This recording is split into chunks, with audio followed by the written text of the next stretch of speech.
South Bay Aviation.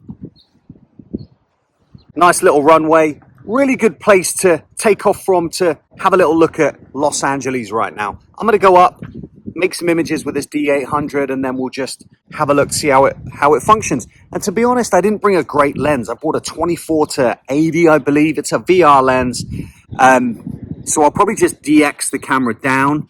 I won't get as much dynamic range. I won't be able to crop as much, but we'll give it a go. I also bought a 35mm, like I said, so I might try full framing it. We'll have a look. Let's have a look. We're at South Bay. We'll check it out.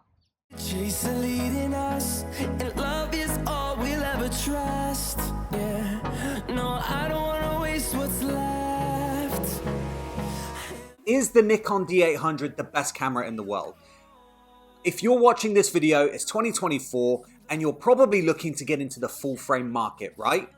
The D800 superseded the D700. Now that, for me, there's no better camera in low light situations than the D700. The way that renders digital noise, absolutely beautiful.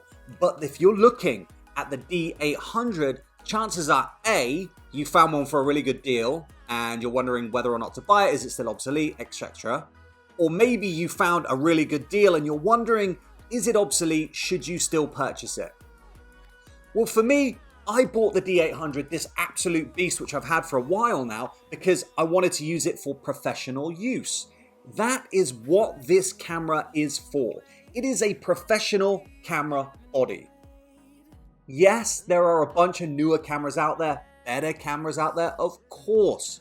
But for me, I didn't have that much of a budget. I had about $400 for the camera body, so I purchased this from KEH for around about $360. But I've seen recently the D800 can sell for as low as $250. Remember, the shutter actuations are going to be less or maximum of $200,000 before allegedly you get problems.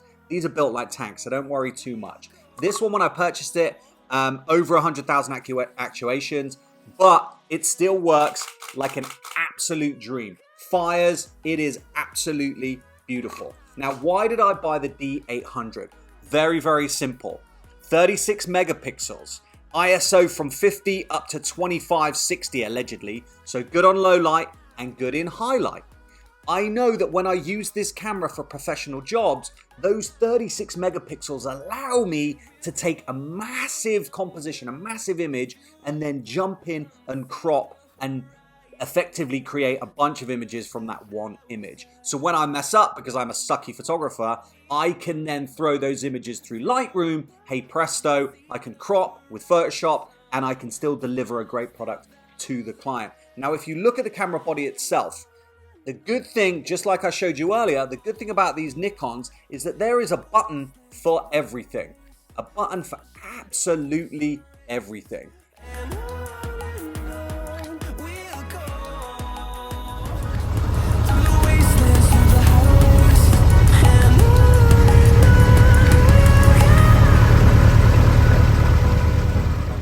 And also the rear screen, if I stick it to live view there, you can see me. Hey, what's up? The rear screen as well, absolutely perfect.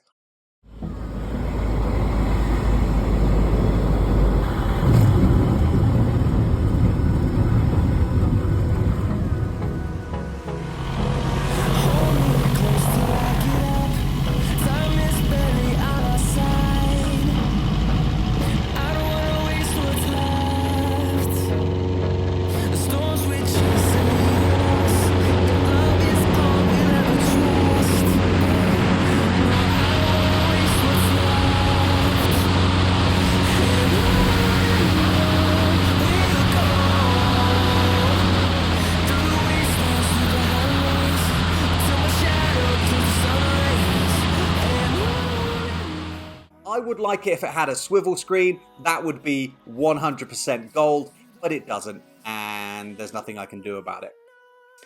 Understand as well that this is a weather-sealed body, a weather-sealed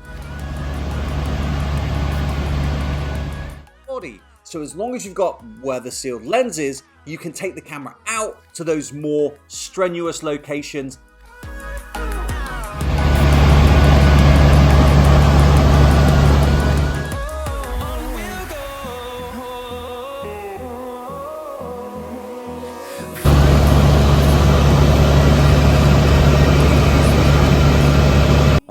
worry too much. The same with the D700 as well.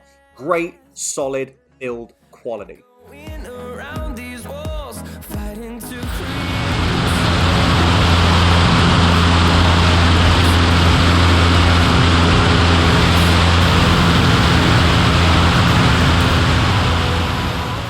So it's 2024, and the question is, would I recommend the D800? Would any of us recommend the D800? There's so many reviews of these Nikon cameras, but for the money, the bang for the buck. So that was a little view of California from the air. Took this beautiful little Cessna, Canon 5D Mark III, D800. We took some images around the place. Very nice walk around Catalina. Super comfortable flight over, easy peasy. Now for me, having that zoom lens, the 70-200 on this Canon 5D Mark III made all the difference.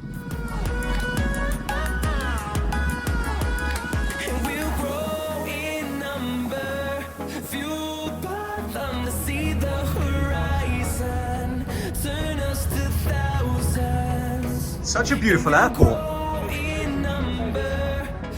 The cheapest entry level into full frame is gonna be the Canon 5D Mark I, but 36 megapixels, powerhouse of a camera. And you guys, this is why I bought this camera. And a lot of people are gonna hate on this, but this is why I bought it.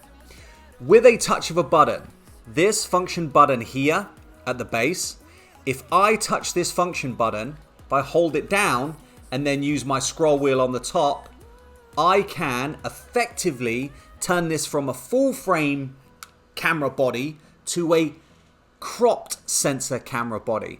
I can adjust the amount of image or surface area on my sensor by cropping down that image. Why would you want to do that? Are you insane? Why not just buy a 70-100? Because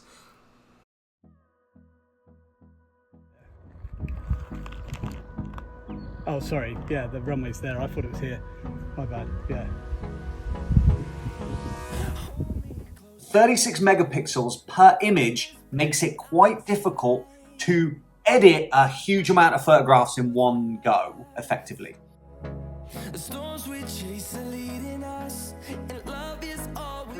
Made all the difference. Now, I did shoot my D800, wonderful camera with beautiful images, but the lens I chose, that full frame kit lens, just didn't cut the mustard, so I went for the zoom lens instead. Now, walking around Catalina, this is a great place. Fully recommend it if you like hiking, camping, or just getting away. Just a short hop from the mainland in Los Angeles. You can get the ferry from Long Beach over here. Absolutely beautiful. If you know someone that flies a plane, it's a very quick flight from mainland across to Catalina itself. Now I'm going to head back, get up in the air, maybe get some more images, go back and get out of this heat, because let me tell you, today Catalina is hot.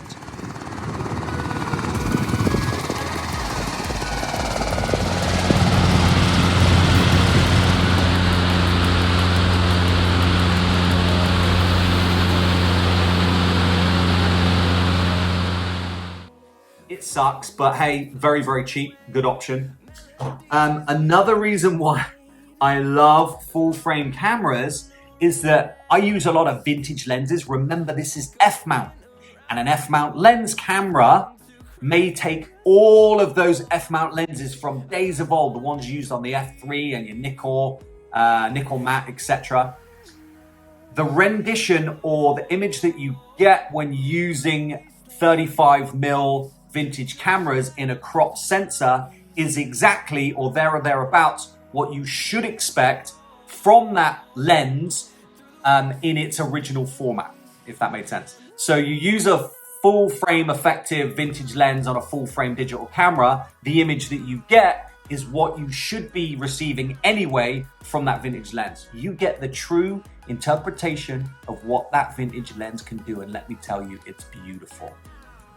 So that was a little bit of photography with me, Rob, here in Catalina. Thanks for coming along with me. I had a great time today. Beautiful Sunday, sun shining, got a bit of Gatorade, took a bunch of images, just got out and did a photo walk. If you're considering photography, digital or 35, get out there, get the images taken.